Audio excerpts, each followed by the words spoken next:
রব্বুল আলামিন বলেন ইন্নাশ শাজারাতা যাক্কুম, নিশ্চয়ই যাক্কুম গাছ হবে পাপীদের জন্য খাদ্য, তাআমুল আসিম, তা হবে তেলের তলানির মতো।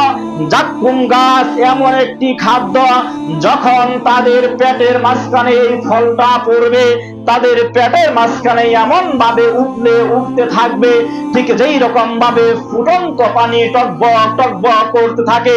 এই যাক্কুম ফল খাওয়ার কারণে অপরাধী মানুষগুলোর পেটের মাঝখানে এই রকম ভাবে ফুটতে থাকবে। তখন বলা হবে, হে ফেরেশতারা, তাদেরকে ধরো এবং তাদেরকে নিক্ষেপ করো জাহান্নামের অতি গভীরে, এবং তাদের মাথার উপর ঢেলে দাও ফুটন্ত টকবক গরম পানি। আর বলা হবে, এখন গ্রহণ করো তোমরা এর স্বাদ। তাহলে বোঝা যায় আল্লাহ সুবহানাহু ওয়া তাআলা পাপী মানুষদেরকে জাহান্নামে শাস্তি দিবে, জাহান্নামে নিক্ষেপ করবে। একে তো তাদের চামড়া গুলোকে জাহান্নামের আগুনে জ্বলতে দিবে, এরপরে আবার পেটের মাঝখানে এমন খাদ্য দেওয়া হবে যে খাদ্যের কারণে পেটের মাঝখানে টকবক টকবক করে ফুটতে থাকবে। ওই সময় যখন জাহান্নামীদের পানির পিপাসা লাগবে, তখন তাদেরকে এমন পানি পান করানো হবে, ওয়াসকুমান হামিমান ফাকাত্তা আমাহুম, তাদেরকে এমন উত্তপ্ত গরম পানি পান করানো হবে যার বদলে তাদের নারী বুড়িগুলো ছিন্ন বিচ্ছিন্ন হয়ে যাবে, তাদের নারী বুড়িগুলো ছিন্ন বিচ্ছিন্ন হয়ে পিছনের রাস্তা দিয়ে বাহির হয়ে যাবে। এমন ফুটন্ত গরম পানি তাদেরকে পান করানো হবে।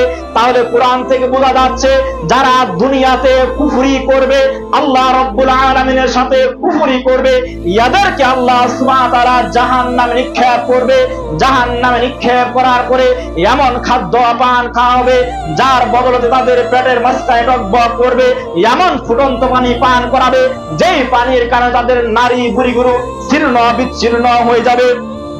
কিন্তু ওই সকল অপরাধী মানুষগুলো মৃত্যুবরণ করবে না, তারা সেখানে মৃত্যুবরণ করবে না, তাদের জাহান্নামের মাঝখানে শাস্তি চলতে থাকবে চলতে থাকবে।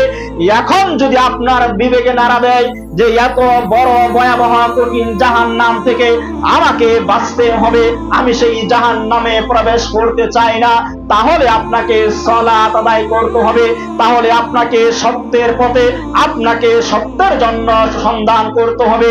যেই বিষয়গুলোকে আল্লাহ সুবহানাহু ওয়া তাআলা আপনার জন্য আদেশ করা হয়েছে, সেই বিষয়গুলোকে আপনাকে আঁকড়ে ধরতে হবে।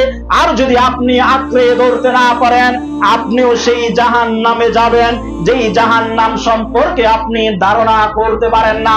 জাহান্নাম কত বড় ভয়াবহ, জাহান্নাম কত গভীর হতে পারে, আমি আপনাকে কিভাবে বোঝাবো? রাসূল সাল্লাল্লাহু আলাইহি ওয়াসাল্লাম বললেন, হে আমার সাহাবীরা, তোমরা কি বলতে পারো জাহান্নাম কত গভীর? তখন সাহাবীরা বলল, আল্লাহ এবং তার রাসূল সাল্লাল্লাহু আলাইহি ওয়াসাল্লাম সবচাইতে ভালো জানে। তখন রাসূল সাল্লাল্লাহু আলাইহি ওয়াসাল্লাম বললেন যে জাহান্নামের মুখ থেকে যদি একটি পাথর ফেলে দেওয়া হয়, এক খণ্ড পাথর যদি ফেলে দেওয়া হয়, ধরেন 1 কোটি টন ওজনের একটি পাথর যদি জাহান্নামের মুখ থেকে ফেলে দেওয়া হয়, তাহলে জাহান্নামের তল দেশে যেতে পর্যন্ত তার সময় লাগবে 70 বছর। আপনি চিন্তা করেন, একটি এত বড় পাথর যদি, 1 টন ওজনের একটি পাথর যদি ফেলে দেওয়া হয়, 1 সেকেন্ডে কত কিলোমিটার যেতে পারে, 1 ঘন্টায় কত কিলোমিটার যেতে পারে, 1 মাসে কত কিলোমিটার যেতে পারে, 1 বৎসরে কত কিলোমিটার যেতে পারে, আর 70 বছরে ওই পাথরটা কত দূর পর্যন্ত যেতে পারে। এটা হচ্ছে জাহান্নামের গভীরতা। এই জাহান্নামের এত গভীরতা থাকা সত্ত্বেও আল্লাহ রব্বুল আলামিন কিন্তু সেই জাহান্নামের গভীরে হিন্দুকে থাকার জন্য বলবেন না, খ্রিস্টানকে থাকার জন্য বলবেন না, আল্লাহ সুবহানাহু ওয়া তাআলা ইহুদিদেরকেও সেই জাহান্নামের গভীরে থাকার জন্য বলবেন না। জাহান্নামের অতল গভীরে রাখা হবে সেই সমস্ত মানুষগুলোকে যারা মানুষের গীবত করে বেড়ায়। ওই যে মানুষগুলো জুমার দিন সালাত আদায় করে গেল, ইয়াশারের সময় সালাত আদায় করে গেল, সালাত আদায় করে যে চাষে বসে আরেকজন মানুষের নামে দুষ্টুমি বলে বেড়াচ্ছে, মানুষের নামে গীবত করছে, ওই ব্যক্তিকে জাহান্নামের সবচাইতে গভীরে রাখা হবে। যারা দুনিয়াতে মুনাফিকি করবে, যারা চৌবলখুরি করবে, এদেরকে আল্লাহ সুবহানাহু ওয়া তাআলা জাহান্নামের অতি গভীরে নিক্ষেপ করবেন। সম্মানিত হাজরিন, আর সমাজের মাঝখানে অসংখ্য মানুষ রয়েছে যারা শুধু মানুষের দুষ্কৃতি নিয়ে বেশি ব্যস্ত থাকে, নিজের দুষ্কৃতির সময় তারা খোঁজ করে না, মানুষেরটাই বেশি সন্ধান করে।